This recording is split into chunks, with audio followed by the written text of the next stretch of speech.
Hello and welcome to FPL Weekly, and we're about a week past the single worst scoring game week in the history of FPL. My glamorous co-host Ches, do you ever remember a lower scoring week? No. It has been confirmed that it is the lowest scoring game week. I think it's by some way as well. I think it's by like 7 points. I think I think the lowest previously was 18 average, whereas this was 12. Is that right? Yeah. Which, in relative terms, like we always talk about percentage, like that is ridiculous. Like that is really, really, really low. When Another thing that we talk about a lot is you've got 11 players, so 22 is par. Mm-hmm. 22 just means that all your players have played, and it was a hefty blank game week. I think that's definitely something that people need to remember, and I don't think there has been one that hefty for a couple of years. The second point, and as well, it was a hefty game week where there was hardly any of the big teams played because they all blanked. There was literally only Tottenham, wasn't there, who played. So that's definitely a consideration to make. But I think I definitely thought it, and I'm sure that I said it. One of the reasons why I didn't free hit was I hated my free hit team. Yeah.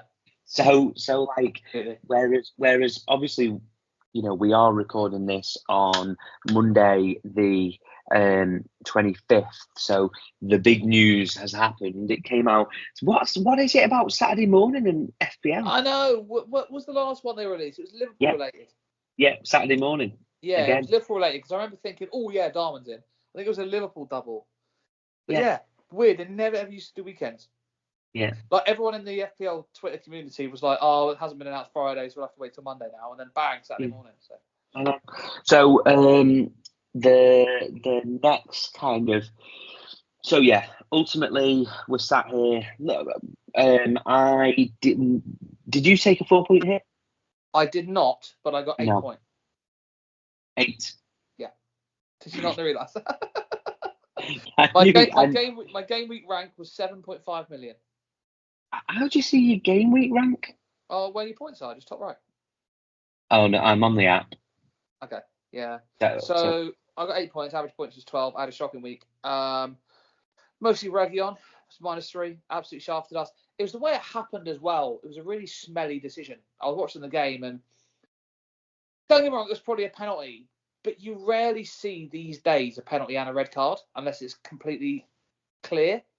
And I'm not sure that when they talk about clear and obvious, I'm just not sure if that was clear and if that met the threshold of clear and obvious. But anyway, I don't want to whinge too much. But yeah, it was annoying because not everyone had Region. So that's -3 in a 1-game ban. That killed me. And then no one else. I mean, Son captain 2, Richarlison came on. I had a big chance actually. But Emerson 2, Dowsey 1. So no one else. It was a weird one because I did my wild card to strongly consider the previous week, game week 29. And then as time went on, I kind of thought, what am I doing? Because of all the points I missed out on. So I kind of pretty much sacrificed last week. The good news is, like I said, I had an absolutely shocking week, but I was 4 points below the average. So even when we add on our 10%, I'm 6 points below the average. In our league, I lost, it's a 3-horse race, let's be honest. I lost 7 points on you, and I lost 4 points on Nar because he took a 4-point hit. So I think the people who really, really lost out were the people who owned the people who owned Region and the people who took like a 4-point hit, 8-point hits. Like they cooked their team. I saw on Twitter someone took a 12-point hit. They brought in Region, who got a -3, 15, and they finished the game week on 11 points. So they actually finished the game week on -4 points. So they would have been better if the game week never existed. That's mad. Like if they would have had 0 players, that would have been a better situation. Crazy. So literally no one scored. The only person that scored was Muniz, pretty much. The only person that scored. So yeah, it was one of those weeks. But do you know what the biggest problem I had was? The closer I got to the game week, the more I realised, because of obviously my strategy, I've only got a free hit left. The more I realised that, firstly, I needed to hold on to my free hit. I had to, because the teams that are doubling in 34 are different to the teams doubling in 37. You need 2 separate teams. I had to hold on to my free hit. But the more I realised, the closer I got, was anyone I wanted for game week 29, no one did I want for 29 did I want going forward. No one. And that was my big problem. Literally no one. Like even Bowen, good option. Do I want to go forward? Not really. Not really. So there was no one I wanted to bring in at all that I wanted going forward. So I kind of sacrificed that week. But the bigger picture is I've now got players that I might want going forward. You know, if I had stacked it with Bowen and Douglas Luiz and Bailey and people like that, I've now got a team with those players that are dead wood. So it's a transfer in and a transfer out. So yeah. So that's the main reason why. Yeah, and then obviously we need to address the elephant in the room, which is the free hitters, and some will have got, I'm not going to say lucky, but ultimately that third attacker was up for grabs. Yeah. Because Tony and Watkins were locked in every single free hit team, and there's that third one that I think Green Arrow kind of did a good thing for people if they listened, where they were basically saying that, yes, you need to lock in your kind of the skeleton, but outside of the skeleton, probably go for something a little bit different. Yeah. So if your skeleton was Watkins and Tony and you could have gone for like a Wissa, or and that's where you could have gone for Manice, and if that's where you went, well done, it's probably paid off. But ultimately, if you finish the game week on 40 points, you've beaten the average by 30. Yeah, I guarantee on my free hit 34, I will beat the average by more than 30 points. Should do, yeah. Mm-hmm. So like, you sat there with 40 thinking that you've won, you've clocked the game, but I don't think that you actually have. And a lot of free hitters got like 20. And a lot did. Like realistically, I'm saying all of this, and there's people out there who there's people that what's the really sheltered people out there are saying, I'm so glad that I free hitted that week, because I would have got 10 points like you got. And interestingly, a lot of the free hitters. So I'm looking at my mate's one here. My mate free hitted. He free hitted and got 15. Yeah. Madness. He had Region, and no one else in his team scored more than 2 points. He didn't have Muniz. He had no. The one person he had on his bench, first sub, which didn't come on, was Fafana, who got 8. So yeah, he free hitted and got 15. So and look, we all considered it, right? Me especially was something that I considered, but ultimately my number one strategy was to get through it, dead end, free, and then wildcard out of it. Yeah. Which comes on to our next point, which is my wildcard is active, along with a lot of people's whose is, because on Saturday morning, as we mentioned, there was the release of the double game weeks for 34, and then obviously the others will fit into 37 more than likely, and a couple dotted round here and there. We're not going to delve in so much into it because we want to dedicate a whole pod to it. We want to dedicate a whole pod to it for ourselves and for yous. We're going to talk about strategy, and that's probably the part that it's the reason why I play the game. Apart from getting a grand off GTF, I like you know what? Once the game week started on a Saturday, it's kind of like a bit of a sigh, and it's like perfect, same. Right? What happens. I'm not really. I'm not. It is what it is. I've made the most logical choice, and as long as I'm happy, and I've done it, and I've pressed play, and I'm happy, I'm what will be. Yeah. But I kind of love the whole strategy around it and stuff. And I remember last year I was sat in my car in a lay-by on a Friday night, pressing play on my wild card because I was telling you that like I've got to do it, and like and it was, and I can't believe how late you left it. It was mad. I know, but realistically, it was a couple of injuries that happened through the week, but my hand was forced like big time.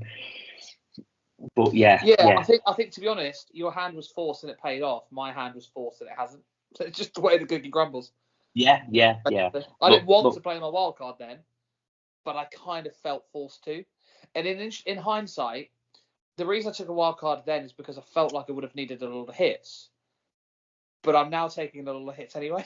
So, do you know what I mean? Regardless, I was going to take hits now or I was going to take hits then. So, it's so easy in hindsight. If you do the right thing at the time, what you think's right, that's all you can do, really.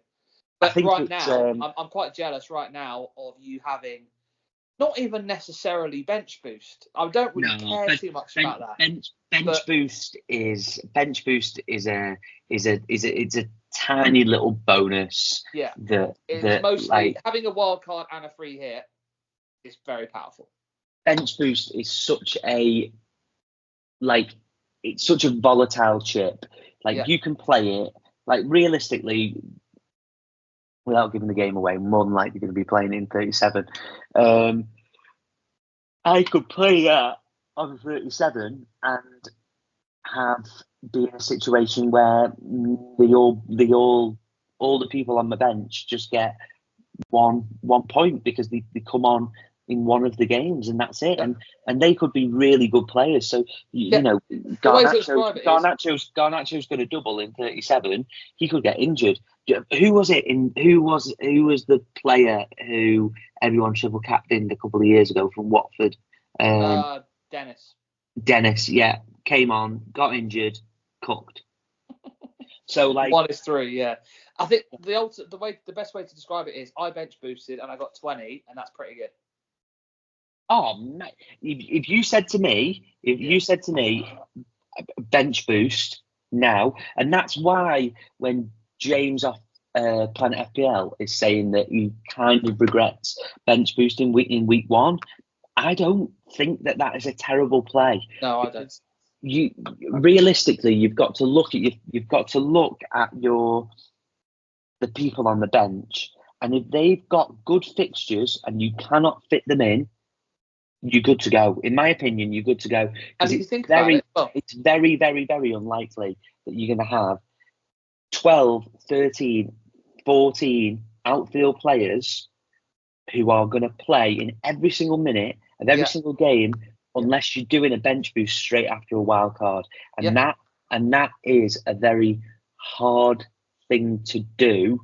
And you get a bit too obsessed with it then. Like I was talking to you about, like I had an hour in my head where Jesus, we're doing this, we're doing the chip charity podcast now, aren't we? I had an hour in my head where I was like, well, I'll just hang on till 35. I'll free hit 34. I'll hang on for 35. I'll hang on for 35, and then I will, and then I'll be able to get a really, really, really good team from the bench boost. Well, trust me, the team I've got now is going to absolutely cook. It's going to cook. The fixtures are ridiculous. So, I could do it, and I could boost my bench boost up by 6 points. But realistically, your points in the meantime are going to be more than 6 probably. Exactly. And are you going to be able to get to a good 34 free hit? You'd be able to get to a good 34 double game week. You'd be able to get to a good one, but not a great one. No, 37 I will be able to. But what I'm saying is, you under that strategy, you would dead end in 34. How many players right now, if you didn't wildcard, do you see what I mean? So the strategy for that is get through now, put players in for 34, dead end, wildcard in 35, bench boost in 37. But the problem is, how far away are you?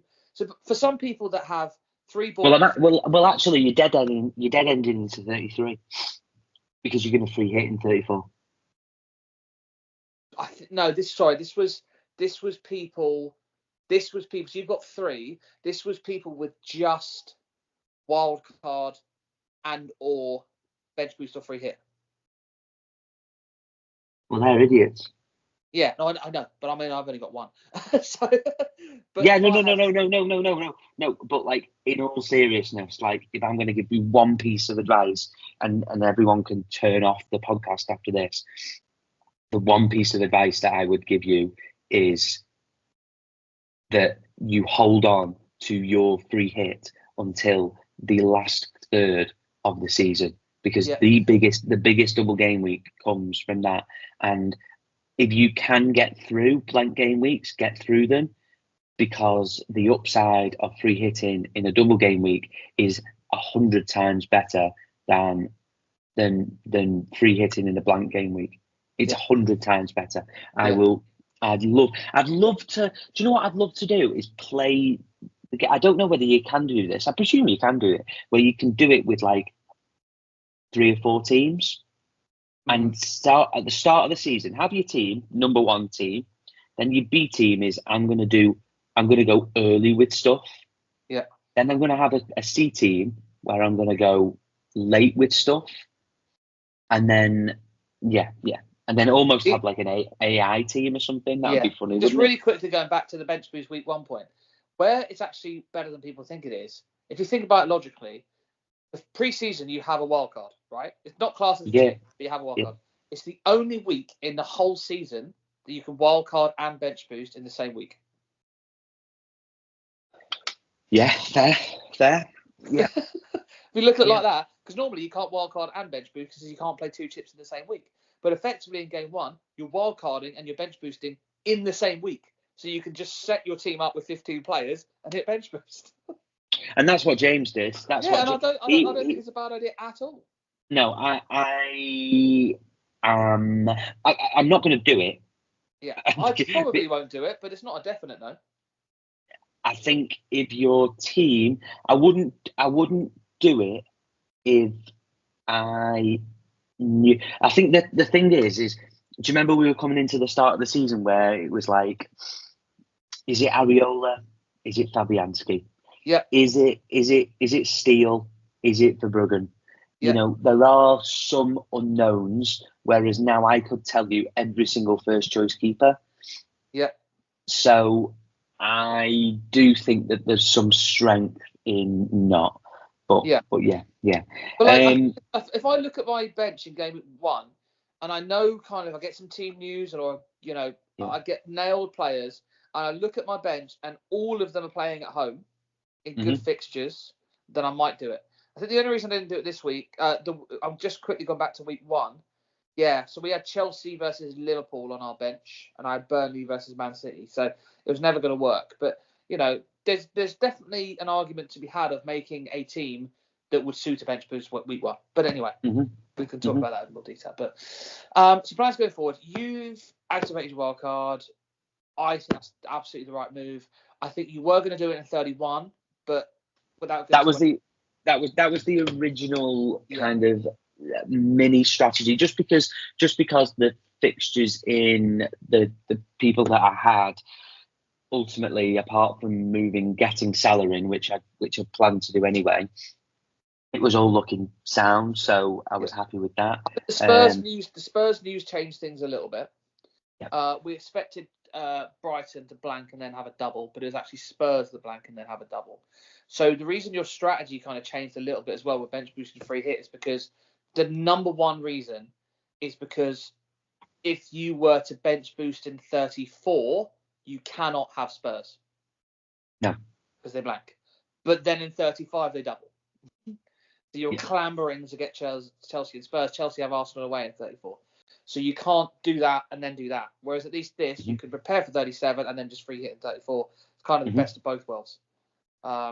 So yeah, I think wildcard is the right move. I think doing it this week's the right move, and I think tailoring your team for 37 is absolutely the right move, and free hitting in 34 is definitely the right move. For me, I've only got a free hit. Sadly, I know. And it just makes sense for me to free hit in 34. There's no other strategy. It's very obvious. I can free hit in 37, which is dumb because my 34 team hits rubbish. My 37 free hit team would be fine, but my 34 team would be rubbish. And then again, I have the same problem of how do I get through a 34 and a 35. So it's a no-brainer for me. I will be preparing my team. By the way, I'm in the mud, and yeah, you're going to win, but I've gone through my plans, and it's not a disaster. My game week 37 has 12 doublers. I don't have a bench boost, but I have 11 doublers at least for the bare minimum. I've got a free hit in 34, which is gonna cook, and then I'm gonna have triple Spurs and triple Chelsea in 35 or 36. So on that regard, I'm okay. I just kind of wish I had a wild card. Before I forget, the other main reason you're playing wild card this week, and I've said it a lot, I've tried to, from a weird rub it in standpoint, even though you beat me easily. The main reason is as well, your defense is awful this week, really bad. Yeah, because it's got 2 Luton players in there. Yeah, and they're both yellow flagged. And they're at Spurs. So you might as well, if they get 1 point, you're doing well. Yeah. I'm suspended. And Saliba at Man City. That cocked me up, though, that Reguilon thing. Because they've not got a terrible fixture. Yeah, that was part of the reason why you're doing it now.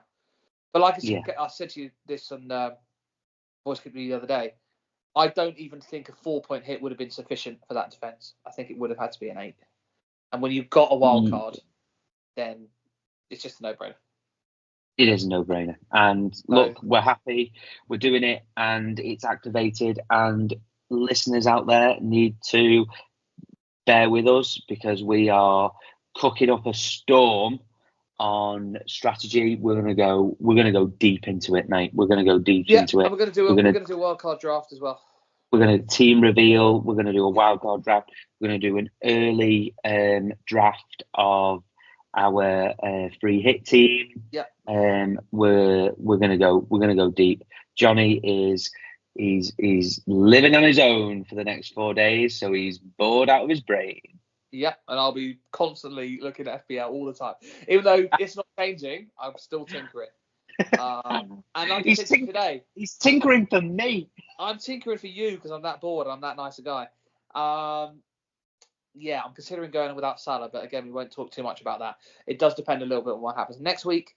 Quickly, before we head off, I want to briefly touch upon my plans. Palmer for Garnacho's already done. Palmer's an absolute shoo-in. If nothing else, listeners, if you don't have Palmer, get Palmer, regardless of strategy. I've talked a lot about him this season, but I don't need to tell you he's a good player. I don't need to tell you he's too cheap. He's absolutely on penalties now after Sterling's performance. Fixture run's unreal. If you're going to bring him in now because they've got Burnley at home. They're double. No-brainer. So I'm actually kind of left with a heavy heart because he's a great value player and United double in 37, but I had to do it. And I've actually brought in Petrovic as well for Kaminsky. They're the same price. Chelsea have extra fixtures. Luton were good, but now they're in the mud. Like, they're terrible options now. And the other one I'm going to do is probably going to be Gusto for Doughty. Again, Doughty's been fine, but 3 of their next 4 games, Luton, bear in mind they're a side that ship goals. Tottenham away, Arsenal away, City away. 3 of their next 4. And even their home games, Bournemouth, they're not exactly fodder. I would, if I was a betting man, I'd probably get on them now to get relegated, and then I would, and then because their price will be shorter in 5 weeks' time. Agree. And by the way, if anyone does out there have Luton assets, then you need to get rid of them as soon as you can possibly do it. So yeah, Doughty to Gusto, Petrovic to Kaminsky, and Palmer to Garnacho. Sadly, that is an 8-point hit, but I feel like that might be worth it because then I've got Chelsea players on a great fixture run. I feel like they're going to be pushing to try and get in Europe, in some kind of European place. They're out of a lot of. Are they still in? They're still in FA Cup, aren't they? Who? Chelsea. Yeah, still in FA Cup. They've got City. Yeah, but that won't last too long. Yeah. So anyway, I think they can focus mostly on the league, obviously not in Europe. So Chelsea in general, right now, if you said to me which team have the best fixture run on paper of any other team, it's Chelsea. And I'd say closely followed by Spurs. Chelsea have got the best. They've definitely got the best. Double. Yeah. And City, and although Spurs double, their doubles are actually a bit sus. Who's? Spurs. Yeah. One of them's Chelsea and the other one. Yeah, so they're going to have the two rearranged games. So 37, Burnley at home, City at home. 35, let's say, if it goes 36, let's say it goes into Chelsea away, Liverpool away. So it's great, double, and they've got a good fixture run in the next three, by the way. Luton at home, West Ham away, and Forest at home. But yeah, they're still good assets because of the extra fixtures. But I've got two already, and my next week is going to be very, very interesting in terms of how well Son does, how well Richarlison does, and things like that. If they both do well and they both double, I'm going to have to keep both. And that's why I said I may not be able to find room for Salah. But yeah, that's next week. We won't worry too much about that. But I've done two of my moves already, and I can't see how I'm not going to do Gusto to Doughty as well. And like I say, you've done your wild cards, so it doesn't matter. And you protected Salah's price pretty well regardless because you did that move early. I did that move early. Yeah. Captain, who are you going for? Mine's on Son at the moment. Yeah, mine is too. But as I spoke to you earlier, I want to go a bit different because I'm at that mindset now. Hence the 8-point hit. I'm swinging. I'm down 8 rounds on the boxing card. So I need to knock you out. You're swinging from the hips, aren't you? I'm swinging from the hips, so I'm going to go down swinging. Basically, I'm going to lose regardless. So I'm in the last round and I'm 8 points down, so I'm going to have to knock someone out. So I'm going to probably either captain Haaland or Richarlison. Haaland is going to be actually a differential captain this week, which is just madness. Because yes, I think that he is your captain. Yeah, as a differential, it's mad. I'm not dumb. I get Arsenal's the best defence in the league, but we know he's capable against any defence. I would only captain Richarlison if I know he starts. If I know he starts, it tempts me. If I don't know he starts, I can't do it. Then it probably is going to be Haaland. And like I said, the only reason is Haaland is going to be a lowly owned captain amongst the engaged. And that's just wildly overlooked. So, yeah. Good. And that's that. So yeah, keep your eyes out for our strategy special. We're not going to call it a wildcard special because I think it's going to be the last one of the year that we're going to do, where we're going to talk about a strategy. Because ultimately, you've got till the weekend to decide what you're doing. Yeah, and it really does depend on how many chips you've got left, by the way. But we're gonna go. We're gonna. Yeah. The slate is clean. We're gonna talk about. We're gonna talk about no chips, one chip, and me. And it also depends on what chips you have as well, because bench boost is completely different to wildcard. Is completely different to free hit. Yeah, I mean, I don't know whether I care that much, but we'll talk about the people who've played the wildcard versus not played the wildcard. And we're going to assume everyone's got the free hit chip because they're smart people. Yeah, if you've got no chips left, you should do something else. Yeah. Like I have one. Like Tiddlywinks or something. But if you have none. Like Tiddlywinks, something. Yeah. You have to save at least one. At least. Yeah. Cool. Yeah. Good. Perfect. And I will catch you in a bit. Like, subscribe, do all the things that you should do that none of you are doing. Perfect. And on that note, we'll hopefully see you next time. The one lesson that we have. Bye-bye.